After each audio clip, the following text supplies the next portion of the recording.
Hello student, how are you. उम्मीद है कि आप सभी लोग अच्छे होंगे। ये क्लास 10th का पेपर है हिंदी का, जो आज हुआ है 18 फरवरी को। आप देख सकते हैं कोड है इसका 901 और इधर 801 FD।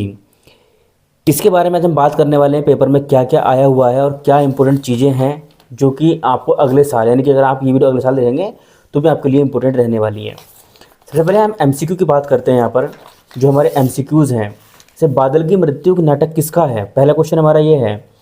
तो आप लोग बताना मुझे लास्ट में कि मैं 20 MCQ बताने वाला हूँ यहाँ पर, कि आप में से कितने लोगों के आंसर यहाँ पर 20 में से कितने सही हैं। ठीक है, बादल की मृत्यु नाटक किसका है, ये यहाँ पर जो इसका आंसर है वो सही आंसर राम कुमार वर्मा है। जयशंकर प्रसाद के नाटक कौन कौन से हैं, आपको पता है कि चंद्रगुप्त भी जयशंकर प्रसाद का है, स्कंदगुप्त भी है और अजातशत्रु भी है। सिंदूर की होली नहीं है बस।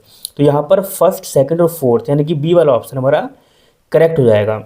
तंत्रालोक से यंत्रालोक तक कृति का विधेय है। अब नाम से के लिए यहाँ से वहाँ तक कोई डिस्टेंस है तो ये यात्रा साहित्य है वैसे तो ये, और वैसे भी अगर आपको नहीं भी पता था तब भी आप इसका अंदाज़ा लगा सकते थे। अतीत के चलचित्र आप पढ़ते हुए आ रहे हैं बहुत टाइम से। महादेवी वर्मा का एक रचना है ये, क्योंकि महादेवी वर्मा के जीवन पर जब आप पढ़ते हैं तो वहाँ पर भी आप इसको पढ़ते हैं। मेरी आत्मकहानी किसकी आत्मकथा है। अब देखिए यहाँ पर बहुत लोग कन्फ्यूज़ हुए होंगे। एक तो मेरी आत्मकथा है जो कि पांडे बच्चन शर्मा गुर की है, लेकिन मेरी आत्मकहानी जो है वो डॉक्टर श्याम सुंदर दास की आत्मकथा है। यहाँ पर एक आप कंफ्यूज हो गए होंगे मुझे लगता है, लेकिन इसका जो सही आंसर है वो श्याम सुंदर दास है। 6 नंबर है हमारा, कवि एवं उनकी रचनाओं के पूर्णतः सही मिलान वाले विकल्प का चयन कीजिए।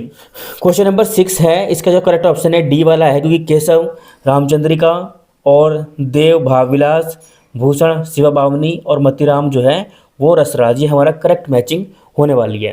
7th क्वेश्चन है कि निम्नलिखित में से कौन से कवि रीतिकाल के अंतर्गत वीर रस के कवि नहीं है, जो वीर रस की कविता इन्होंने नहीं लिखी है, तो वो है हमारे बिहारी लाल। राम की शक्ति पूजा किसकी रचना है, ये रचना है हमारी सूर्यकांत त्रिपाठी निराला की। तो 8 क्वेश्चन में से आप मुझे बताना कि इस पेज पर आपके कितने करेक्ट हैं।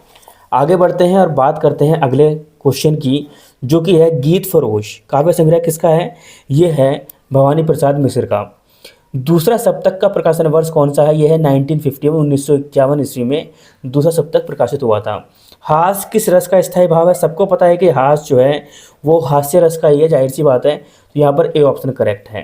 क्वेश्चन नंबर 12 है, सुख चपला सा दुख धन में उलझा है चंचल मन कुरंग। इन पंक्तियों में आपको अलंकार बताना था, कौन सा अलंकार है। यहाँ पर इसमें उपमा अलंकार है। क्वेश्चन नंबर 13 है, दोहा किस प्रकार का मात्रिक छंद है। अब दोहा जो है वो अर्ध सम है, क्योंकि इसमें आधे में जो है 1 और 3 में 11 और 2 और 4 में 13 मात्रा होती हैं। 14 है, अभ्यागत में प्रयुक्त उपसर्ग। बहुत लोगों ने अभ्य लगाया होगा, लेकिन यहाँ पर जो इसका उपसर्ग है वो अभी है।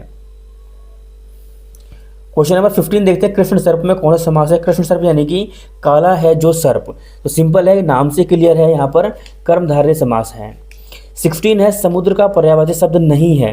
देखिए जलधि समुद्र का पर्यायवाची है, पारावार भी है, नीर निधि भी है, पर जलद जो है वो नहीं, क्योंकि जलद जो है वो बादल का पर्यायवाची हो जाता है। 17 है, तद सर्वनाम का तृतीय भक्ति बहुवचन क्या होगा, ता भी होगा। आपकी यात्रा मंगलमय हो अर्थ के आधार पर किस प्रकार का वाक्य, ये इच्छार्थक वाक्य है, जिसमें हम किसी को दुआ देते हैं, आशीर्वाद देते हैं, वो सब इच्छार्थक वाक्य होते हैं। 19 क्वेश्चन है, वह शांत नहीं रहता, इसका भाव वाच्य में परिवर्तन। सबको पता है कि उससे शांत नहीं रहा जाता है, ये इसका आंसर होने वाला है। 20 हम अपने देश पर मर मिटेंगे, इसमें हम पर डैश है, तो रेखांकित पद का परिचय। बड़ा ही सिंपल सा क्वेश्चन पूछ लिया इन्होंने, ये क्या है, ये सर्वनाम है, इनकी प्रोनाउन अंग्रेज में भी आप पढ़ते होंगे। तो फिलहाल ये सारे MCQs थे। आप बताना कि आप में से कितने लोगों ने ये MCQ किए हैं। अगर हम पूरे पेपर को और चेक करते हैं, पेपर किस लेवल का था वो मैं आपको बता देता हूँ। देखिए यहाँ पर जो है ये उम्मीद कि सभी लोगों ने कर ही लिया होगा। बहुत ही सिंपल से क्वेश्चन यहाँ पर आपको देने के लिए मिल गए थे।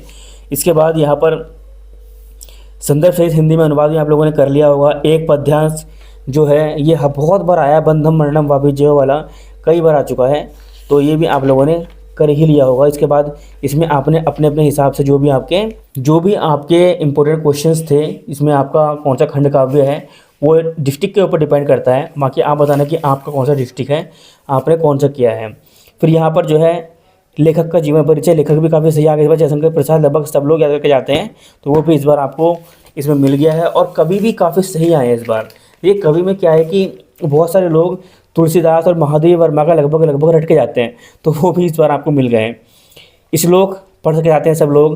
बाकी नगर में बढ़ती भीड़ भाड़ के कारण परिवहन की जटिल समस्या को हल करने के लिए सड़कों को और अधिक चौड़ा किए जाने की आवश्यकता पर बल देते हुए अपने जिलाधिकारी को पत्र लिखिए। बहुत ही इंपॉर्टेंट क्वेश्चन थे, लेटर हैं, आपको हिंदी में लिखने में कोई प्रॉब्लम होनी नहीं चाहिए।